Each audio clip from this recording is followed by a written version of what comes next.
Hey everyone, it's Sarah from the Sisters Enchanted, and I'm joined today with the other half of the Sisters Enchanted, Anna. Hello. We're bringing you day 5 of the Oracle card reading class. It's our last day, I can't believe it. So to recap, on day 1, we talked about choosing your deck. On day 2, preparing your deck. Day 3 was all about preparing your space. I feel like there's something else. Preparing your space. Choosing your deck, cleansing your deck. Cleansing your deck. Preparing yourself and your space. Day 4, we talked about, it was yesterday, we talked about, building your intuition was also day 3. Day 4, we talked about doing a 3-card reading and asking questions of a deck for yourself. So it's awesome to use your cards to kind of tap into your intuition about your own life. But the way to really practice, well, one second, the wind's blowing my cards away.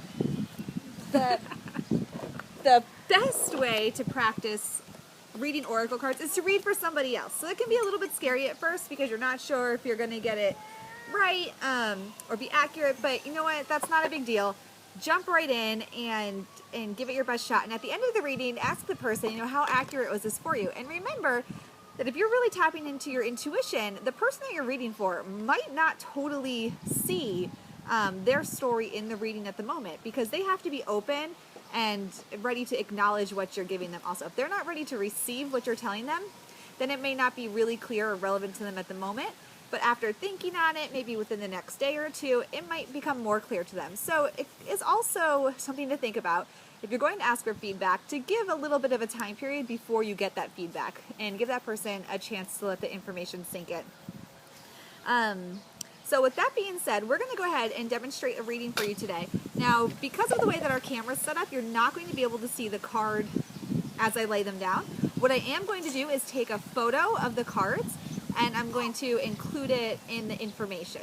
So you'll be able to see the cards. And you probably have seen in the email before you got to this video, so you may have already taken a glance at the cards, which is great too.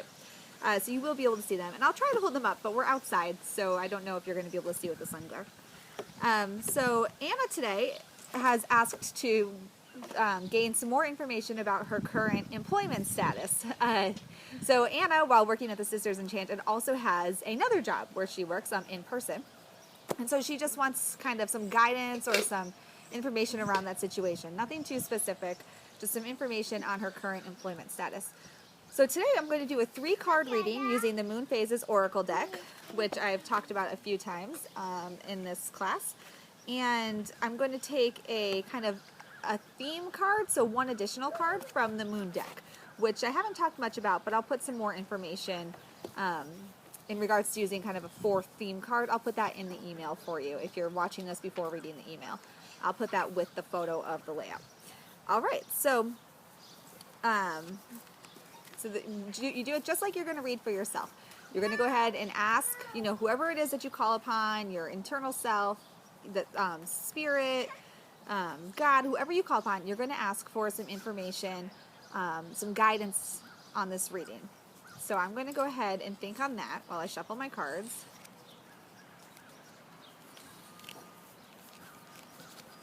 And I'm going to go ahead and ask Anna to cut the deck once.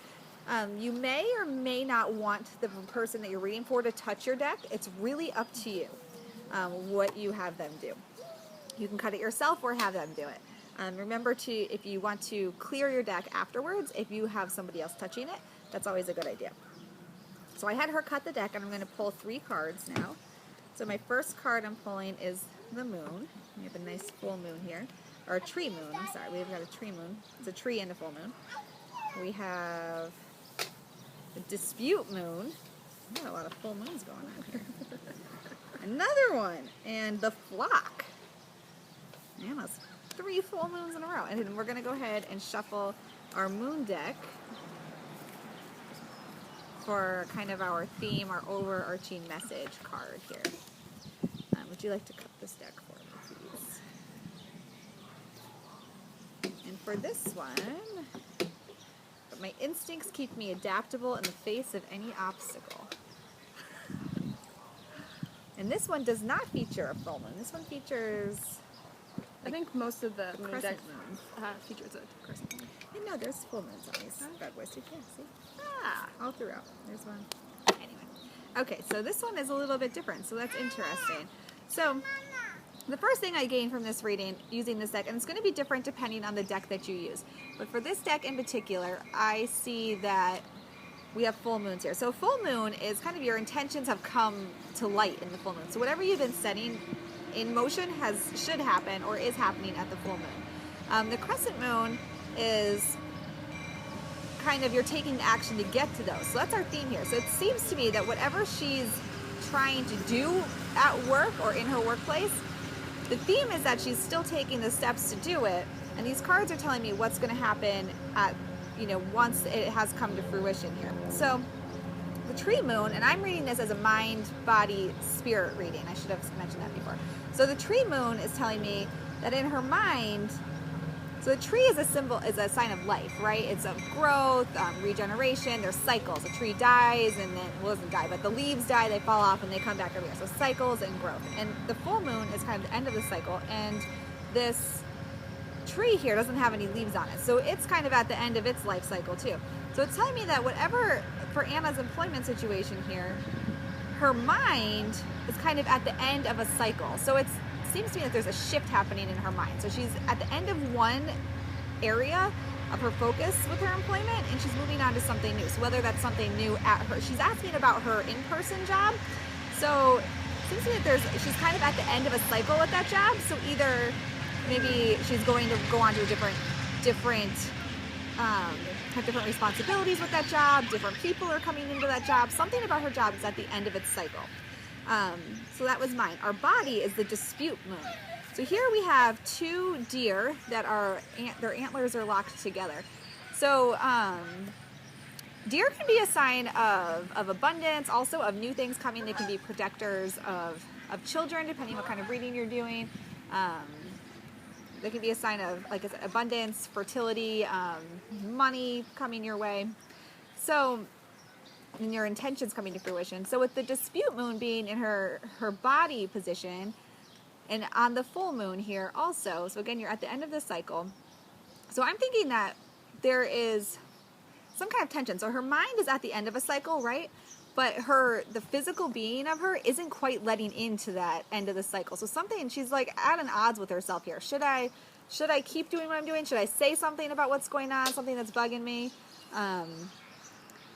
So her body isn't quite matching up with her mind. And as long as that's happening, it's going to block this abundance, this new fertility. I mean, fertility can be not just mean babies, obviously. It can mean, growth in different areas.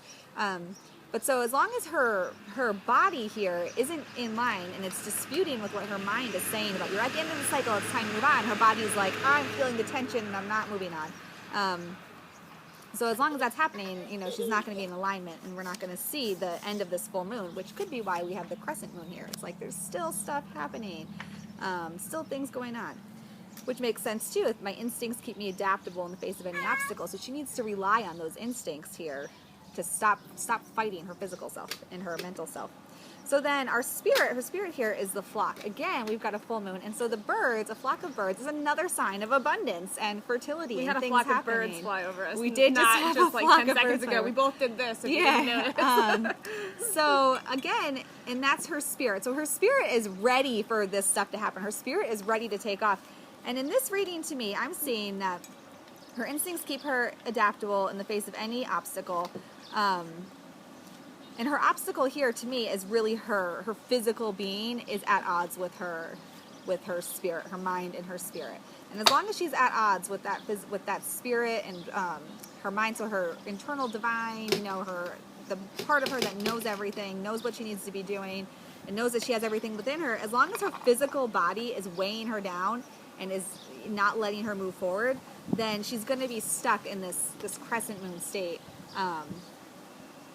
And she needs to let go to her instincts and know that her instincts will help her in the face of any obstacle and get her through this situation that she's having with her workplace, whatever is happening there, whether it's time to move on to another employment situation, whether it's time to speak up for what she knows she deserves at work. So the ability is there to flourish and be at the end of this awesome cycle, and there's abundance at the other side, but she's really grounding herself in her physical being and, you know, not letting herself move forward. And our theme here, again, rely on your instincts. They can help you no matter what happens.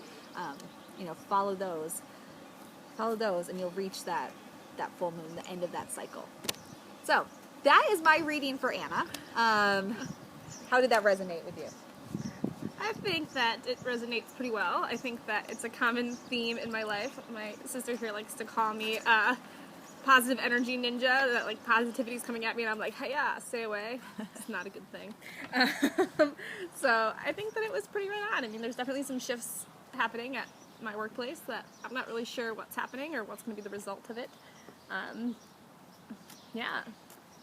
Cool. Definitely at odds with myself in that situation. So I will say that there's like kind of 3 stages to practicing reading on others. The first is, you know, read yourself, get to know your cards. The second, read somebody that you know. It helps. I will say that it didn't help me a super lot with this situation because I know Anna personally, and I was like, well, I mean, I don't know. I mean, knowing Anna, I feel like the kind of that you're at the end of the cycle, I was like knowing her situation. I'm like, well, where is the end of the cycle right now? You know, what's going on at the end of the cycle?